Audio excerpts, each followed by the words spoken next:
నమస్తే welcome to 99 TV. సగం cabinet ఖాళీయే. ఎప్పుడు? జూన్ 12కి సీఎం గారు ముహూర్తం పెట్టారు. ఎందుకు? Land, sand, real estate, mining, liquor. ఈ 5 మాఫియాలు, పంచభూతాలు కాదు. పంచభూతాలంటే 5: గాలి, నీరు, ఆకాశం, వాయువు, అగ్ని.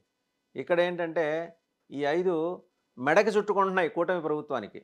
Land mafia, sand mafia, real estate mafia, liquor mafia and mining mafia. సున్నపురాయి తవ్వేస్తాం. రంగురాళ్ళున్న కొండలు తవ్వేస్తాం. కొండలు మనం చిలకలూరిపేటలో మాయం చేస్తాం. ఆ పక్కన వెంకటేశ్వర స్వామి గుడి ఉందంటే మనకి లెక్కలేదు. మళ్ళీ నుదుటిన ఇంత పెద్ద బొట్టు పెట్టుకొని అచ్చమైన హిందువులకి మేమే బ్రాండ్ అంబాసిడర్లు అని చెప్పుకొని తిరుగుతాం. వెంకటేశ్వర స్వామికి ఆ కొండ మీద ఉన్న వెంకటేశ్వర స్వామి గుడికి ఆ ప్రాంతంలో, గుంటూరు జిల్లా పల్నాడు ప్రాంతంలో, ఇప్పుడు పల్నాడు జిల్లా అయింది అది, ప్రాంతంలో ఆయనకి ఇంత దీపం పెట్టేవాళ్ళు లేకుండా కింద కొండను తవ్వేస్తున్నాం. ఒక మాజీ డీజీపీ గారు దీని మీద సీఎం చంద్రబాబు నాయుడు గారికి లేఖ రాశారు. ఆయన వేరే రాష్ట్రంలో రిటైర్ అయ్యారు. ప్రస్తుతం ఒక పెద్ద యూనివర్సిటీలో న్యాయ విద్యను బోధిస్తున్నారు ఆయన. ఆయన రాశారు కడుపు మండి. ఆయన ఆ ప్రాంతానికి చెందినవారు. చిలకలూరుపేట దగ్గర ఒక విలేజ్. ఆ విలేజ్, ఆ గ్రామం పేరే ఆయన ఇంటి పేరు కూడా. ఇంతకు మించిన వివరాలు అవసరం లేదు. ఈ పాటికి ఆ ప్రాంత ఎమ్మెల్యేకి తెలిసిపోయి ఉంటుంది ఎవరి గురించి చెప్పామనేది. ఆయన వెరిసే రకం కూడా కాదు. వెస్ట్ బెంగాల్లో మమతా బెనర్జీ గవర్నమెంట్‌లో జరిగిన అరాచకాల్ని క్వెషన్ చేసినందుకు ఆయన్ని సైడ్ లైన్‌లో పడేశారు. అక్కడ కూడా ఎళ్లి ఉద్యోగం చేశాడాయన. ఇప్పుడు రిటైర్ అయ్యారు. ఆయన చంద్రబాబు నాయుడు గారికి ఒక లెటర్ రాశారు. సుదీర్ఘమైన లెటర్. ఏంటయ్యా అంటే, మీ క్యాబినెట్‌లో ఉన్న మంత్రులు ల్యాండ్ మాఫియా అంటే భూ కబ్జాలకు పాల్పడుతున్నారు. ఆ భూ కబ్జాలకు పాల్పడే మాఫియాతో తిరుగుతున్నారు. లేతే వీళ్ళ పర్యవేక్షణలోనే జరుగుతోంది. అందరూ కాదండి, సగం మందే. అందరిని అనలేదు ఆయన. Next liquor mafia. Jaganmohan Reddy గారి మాఫియా కన్నా అద్భుతంగా పనిచేస్తున్నది. చాలా డిసిప్లైన్డ్, వెల్ ఆర్గనైజ్డ్ మాఫియా పనిచేస్తుంది. ఇప్పుడు వేసంకాలం వచ్చేసింది. బీరు ధర సపోజ్ ఒక బాటిల్ రూ. 90 ఉందనుకుంటే, ఈరోజు ఎంత కాసింది ఈరోజు? మరి సమ్మర్ వచ్చేసింది కదా! అంటే 40 డిగ్రీలు దాటింది అయ్యా అని వాళ్ళ దగ్గర పనిచేసే పర్సనల్ అసిస్టెంట్స్ చెప్తే, 40 డిగ్రీలా? అయితే రూ. 90 బీర్ బాటిల్ ఈరోజు రూ. 120 అమ్మండి. లేదయ్యా ఇవాళ 45 డిగ్రీల.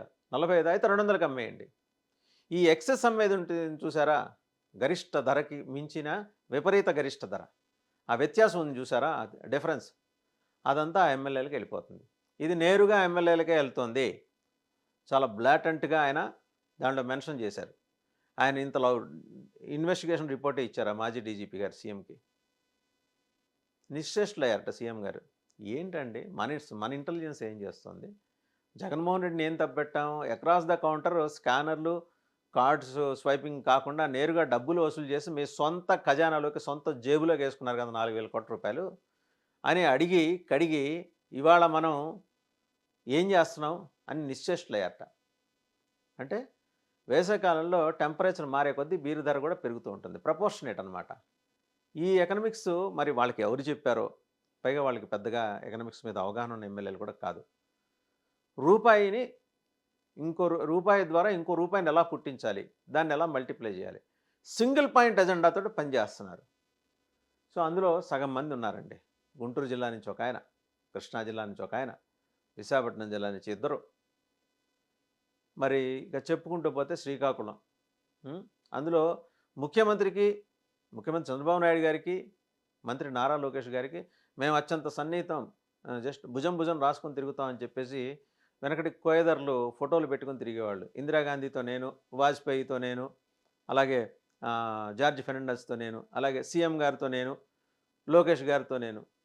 అంటే మీరు చేసే తప్పుడు పనులకి సీఎం గారు, లోకేష్ గారు, లేకపోతే పవన్ కళ్యాణ్ గారు నిందలు మోయాలా? వాళ్ళు నిందలు మోస్తున్నారు. సో డిసైడ్ అయిపోయారు సీఎం గారు, రేపు జూన్ 12కి ఎలాగో ఏడాది అవుతుంది, సగం క్యాబినెట్ని జల్లెడ పట్టి జాగ్రత్తగా మూటగట్టి బంగాళాఖాతంలోకి విసిరేద్దామని. సొంత వాళ్ళని ఉపేక్షిస్తే ఏం జరుగుతుందో ముతక సామెతలు చాలానే ఉన్నాయి. సో అలాంటి పరిస్థితి తెలుగుదేశానికి కానీ, కూటమి ప్రభుత్వానికి కానీ రాకూడదని చంద్రబాబు నాయుడు గారు ఒకవైపు తెలుగుదేశం పార్టీ జాతీయ అధ్యక్షుడిగా, మరోవైపు జనసేనాని పవన్ కళ్యాణ్ గారు తీవ్రంగా కృషి చేస్తున్నారు. ఎవరికి వాళ్ళకి ఇంటెలిజెన్స్ నివేదికలు ఉన్నాయండి. నివేదిక అంటే ఏదో హియర్సే కాదు, మామూలుగా పోలీస్ డిపార్ట్మెంట్ ఇంటెలిజెన్స్ నివేదికలు ఉంటాయి కదా. దొరగారు వాళ్ళ పోలీసులు ఇంకా ఆ స్లేవరీ ఆ లాంగ్వేజ్ని ఇంకా కంటిన్యూ చేస్తున్నారు. దొరగారు వస్తున్నారు, దొరగారు చెప్తారు. దొరగారు ఇది బ్రిటిష్ ఇది. దొరగారికి పెద్ద దొరగారు వచ్చి సీఎం దొరగారికి చెప్తారనమాట. మన పాలన చూసి ప్రజలు ఆనంద బాష్పాలు కారుస్తున్నారు. అసలు ఇంత ధర్మం ఇక్కడ 4 కాదు 8 పాదాల మీద నడిచేస్తుంది. మరి మరీ ఇంత ధర్మాత్ములాగా వ్యవహరిస్తే రేపొద్దున ఆయన మాట ఎవరు వింటారు? ఆయన కొంచెం కఠినంగా ఉండాలి. ఆయన పోన్లే అందరూ సంపాదించుకోవాలని చెప్పి వదిలేస్తున్నారు. దానివల్ల ఎమ్మెల్యేలు రెచ్చిపోతున్నారు. ఆయన ధర్మరాజులాగా కాదు, యమధర్మరాజులాగా ఉండాలని చెప్పేసి ప్రజలు ప్రత్యేకించి ఆ ఇద్దరు నాయకుల అభిమానులు కోరుకుంటున్నారు. మీకు గుర్తుందా? వైజాగ్‌లో వారాహి సభలో ఎన్నికల ముందు పవన్ కళ్యాణ్ గారు మాట అన్నారు. దారి దోపిడీగాళ్ళు, భూ కబ్జాగాళ్ళు, నేరగాళ్ళు, స్మగ్లర్లు, mining, liquor, sand, real estate and land mafia వీళ్ళకి ట్యాక్స్ వేస్తాం అన్నాడు ఆయన. ఎవరు? డిప్యూటీ సీఎం పవన్ కళ్యాణ్ గారు. ట్యాక్స్ వేయకపోగా వాళ్ళు జనాలకి ట్యాక్స్ వేస్తుంటే మరి ప్రభుత్వం ఏం చేస్తుంది అని ఈ మాజీ డీజీపీ గారు సీఎంకి లెటర్ రాశారు. సీఎం గారి దగ్గర ఒక చక్కటి గుణం ఉంది. ఎంత చిన్న స్థాయి వ్యక్తి ఆయన, పెద్దవాళ్ళనే కాదు, ఆయన దృష్టికి వెళ్ళేలాగా ఒక నోటు పంపిస్తే ఆయన శాంతం చదువుకుంటారు. చదివి అక్కడితో వదిలేరు. ఫాలో అప్ ఉంటుంది. 75 ఏళ్ల వయసులో ఈ నాయకుడికి ఎందుకంత ఫాలోయింగ్ ఉంది ప్రపంచవ్యాప్తంగా అంటే ప్రతిదీ సునిశ్చితంగా పరిశీలిస్తారు, అధ్యయనం చేస్తారు. ఒక్కోసారి తప్పుడు కంప్లైంట్ ఉండే అవకాశం కూడా ఉంటుంది కాబట్టి క్రాస్ చెక్ చేసుకుంటారు. అంతా అయిన తర్వాత వెట్టింగ్ చేస్తారు. వెట్టింగ్ అయిన తర్వాత కూడా వాళ్ళకి ఇంకా అవకాశం ఇస్తాడు. ఎవరికి? ఇలాంటి మాయగాళ్ళకి. మారండ్రా బాబు, మారి జగన్మోహన్ రెడ్డి గారి ప్రభుత్వం కన్నా మనం భిన్నమైన ప్రభుత్వం చెప్పండిరా బాబు అని చెప్పినా వినని వాళ్ళు ఉంటారు చూసారా? అప్పుడు తీస్తాడు కొరడా. అంటే 100 తప్పులు క్షమించేస్తాడు ఈయన. 101కి కొరడా తీస్తాడు, లేకపోతే కత్తి దూస్తాడు. ఈ లోపల ఏం చేస్తారు? వాళ్ళు కూడా తెలియగలవాళ్ళు కదా. ఈయనకు వెనుపోటు పడి చేసి ఆ నిందలన్నీ మీరు ఆదేశించబట్టి కదా మేము ఇలా వసూలు చేసుకుంటున్నాం అని చెప్పేసి వాళ్ళు అలా దిగుతారు. ఆయన ఎందుకు ఆదేశిస్తాడు? ఆయన ఎవరి రూపాయి ఖర్చు పెట్టి కుప్పంలో గెలిచాడు? ఆయన సొంత రూపాయి ఖర్చు పెట్టుకుని గెలుచుకున్నాడు. ఆయనేమి జనాలకు డబ్బులు పంచడాలు అట్లాంటివి ఉండవు ఆయనకు కూడా, అవతల డిప్యూటీ సీఎం పవన్ కళ్యాణ్ కూడా. మరి మీరందరూ ఎవరండి? డీజీపీ గారు అడుగుతున్నది ఏంటంటే అసలు వీళ్ళందరూ ఎవరండి? వీళ్ళు ఎమ్మెల్యేలా? వాళ్ళకి ఏమన్నా ఆథరైజేషన్ ఇచ్చిందా ప్రభుత్వం? ఇలా వీళ్ళకి అయ్యా మీరు వెళ్ళి వసూలు చేసుకోండి అని. ఆ ఎమ్మెల్యేలు, మినిస్టర్స్లో చెప్పా కదా, సగం మంది, దాదాపు సగం మంది క్యాబినెట్ జూన్ 12వ తారీఖు జై హింద్, గుడ్ బై, వందే మాతరం, జనగణమన ఇవన్నీ ప్రాక్టీస్ చేసుకోవాలి ఈ లోపల వాళ్ళు. సీఎం గారు అయితే వాళ్ళకి ఫోన్ చేసి చెప్పారు, మీరు సర్దుకోండి, మీరు ఒకవేళ అమరావతిలో ఏమైనా ఇల్లు అవి అద్దెకు తీసుకున్నా అంటే మంత్రులుగా కేడర్లో ఇల్లు అద్దెకు తీసుకున్నా కూడా మీరు ఖాళీ చేసేయండి, ఖాళీ చేసేసి సర్దుకోండి, మంచి పేరు తెచ్చుకోండి, అప్పుడు మీకు మళ్ళీ టికెట్లు ఇవ్వాలా వద్దా అని ఆలోచిస్తాను. ఆ సగం మంది మంత్రుల్లో ఒక ఆయన జనసేన నుంచున్నాడు, మరి ఒక ఆయనేమో బీజేపీ నుంచి, కాకపోతే ఆయన మంత్రి కాదు, ఎమ్మెల్యే. అంటే ఆయన బీజేపీయా తెలుగుదేశమా అని ఆయన కన్ఫ్యూజ్ అవుతుంటాడు. గెలిచేది బీజేపీ నుంచి, వెళ్ళి కూర్చునేది టీడీపీ శాసనసభ పక్షం వాళ్ళకి కేటాయించిన అకామిడేషన్ ఉంటుంది, అక్కడ వెళ్ళి కూర్చుంటాడు, టీడీఎల్పీలో కూర్చుంటాడు ఈయన. ఇక టీడీపీలో లెక్క జమ లేదు.